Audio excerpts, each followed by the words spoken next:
Greetings everyone! Ma'am si JP here ng Jensen at welcome sa aking vlog. Please like and subscribe!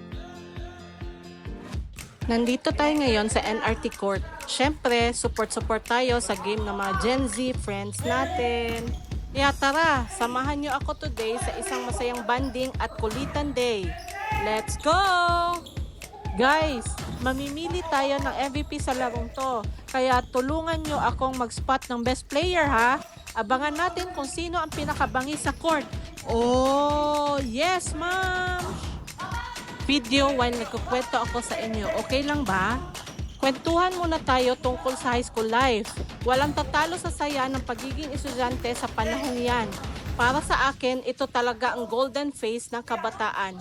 Punong-puno ng tawanan, kilig at kabaliwan. Imagine mo yon, baon lang bit-bit pero buong araw na ang saya.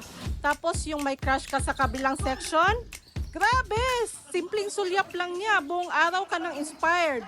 Wow ha, nakaka-relate sila. At syempre, hindi mawawala ang barkada moments.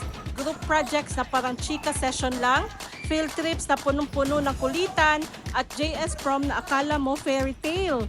At yung mga kalokohan noon, grabe hanggang ngayon kapag naalala mo, tawa ka pa rin ng tawa.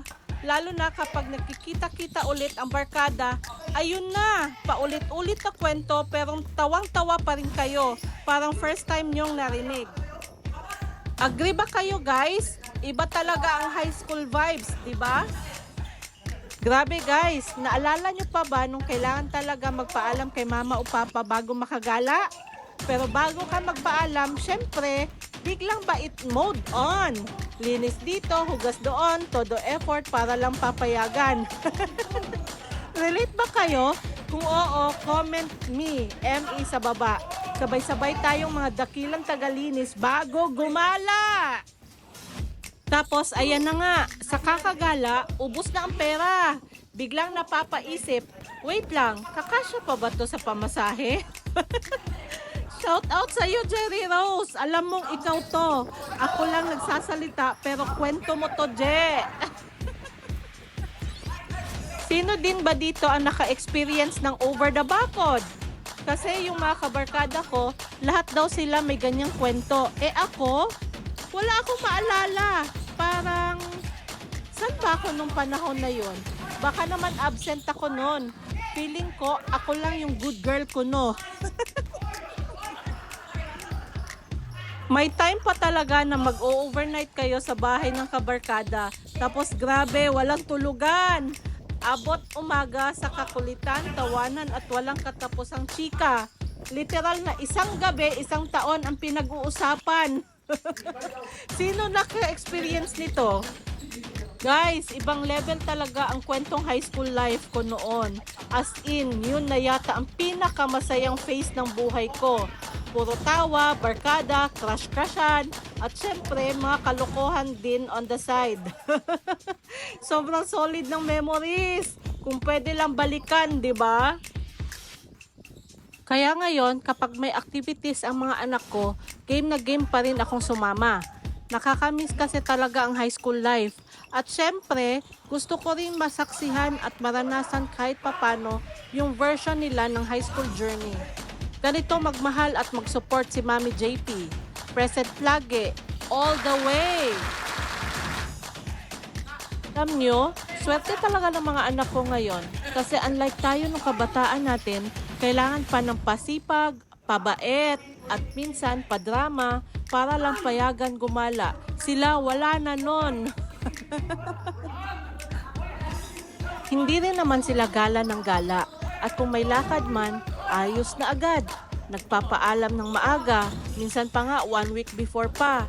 Kaya minsan napapaisip ako, grabe ibang-iba talaga ang generation ngayon. Pero in fairness, proud mom moment to. Responsible at transparent. Sa mga ka-age ko dyan, relate ba? Sino rin dito ang dumaan sa bait mode at stress bago gumala? Comment below! O siya, anyway, balik tayo sa laro nila. Hindi naman to seryosong game, kundi way lang nila para mag-exercise at mag-banding. Ang nakakatuwa pa, may group chat silang mga ka-Berks from grade 7 to 10. Lahat sila basketball fanatics. Parang sila na yung self-proclaimed dream team ng campus. Imagine mo, sa group chat pa lang, full of shoots at dribbles, di ba? Guys, may napupusuan na akong possible MVP sa laro. Pero syempre, surprise muna! I-announce ko yan mamaya, kaya abangan later, alligator! Grabe si Zane sa baba ha. Rebound lang ng rebound. Di mo na siya maagawan ng bola o matitinag man lang. Akala mo naman siya lang may-ari ng bola.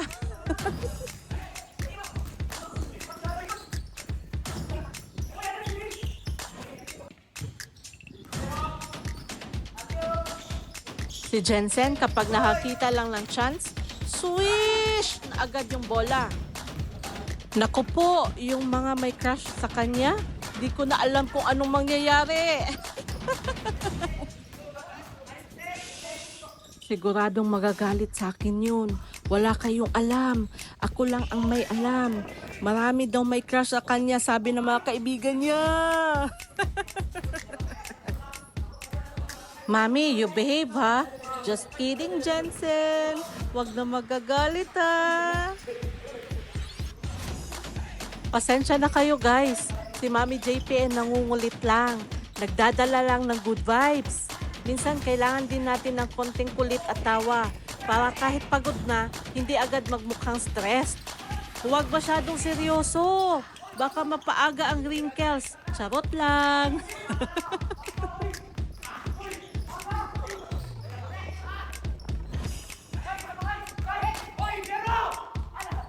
Sayang, Kiero missed that shot. Di lang pinalad today, pero grabe, pag 3 points ang usapan, magaling talaga tong si Kiero. Sige Trav, try harder pa para ma-shoot mo na. Bakit kaya laging sablay? Baka kulang sa inspiration, no? Ang galing din ni Azir sa court. Parang laging may kuryente ang galaw. Balita ko kasi, inspired daw lagi.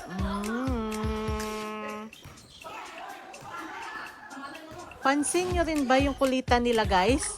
Good vibes na kulitan. Nakaka-enjoy silang panoorin.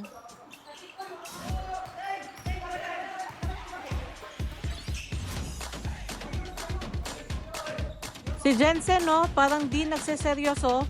Akala mo nasa warm up pa lang. Chill lang ang galaw, parang nagpa-practice lang kahit game nga.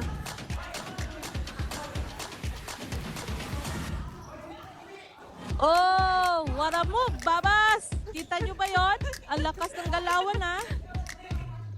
Si Rawix, ibang klase rin. Swabe gumalaw, parang may sariling rhythm sa court. Mabilis kumilos, parang may turbo. Bago mo pa siya bantayan, nakascore na.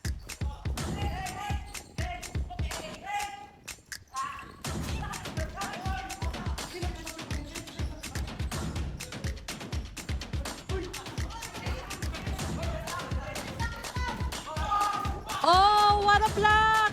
Pati ako, nahirapan magpigil ng tawa. Grabe ang kantsawan nila dito. Parang may separate game para sa asaran. Ito talaga ang pinaka-importante.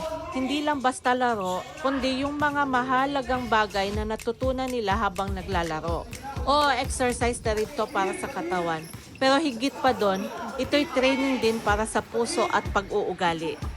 Sa bawat dribble, pasa at tira, natututo silang makipag-communicate, magtiwala at mag-adjust para sa isa't isa. Hindi lang ito tungkol sa panalo o puntos, kundi sa respeto sa kalaro, sa disiplina ng pagiging bahagi ng isang team, at sa pakikisama kahit may pagkakaiba-iba sila ng ugali at galaw. At ang saya, hindi nawawala, kasi habang pinapawisan sila, habang nagtatawanan sa kantsawan at habang natatalo man o nananalo, nararamdaman nila na parte sila ng isang mas malaking pamilya. Ito yung klase ng bonding hindi basta-basta nabibili o napapalitan. Kasi ito yung nagsusulong ng tunay na camaraderie, ng malasakit at ng values na madadala nila habang buhay. Kaya kahit simpleng laro lang sa tingin ng iba, para sa kanila, ito na ang training ground ng buhay. Sino na ba ang MVP? MVP goes to everyone! Kasi bawat isa may ambag, may effort, may tawanan, may puso. Walang iwanan, lahat panalo. Stay tuned for more of our adventures. Thanks for watching, and don't forget to like, comment, share, and subscribe to keep up with our journey. See you in the next vlog. Bye! May God bless everyone.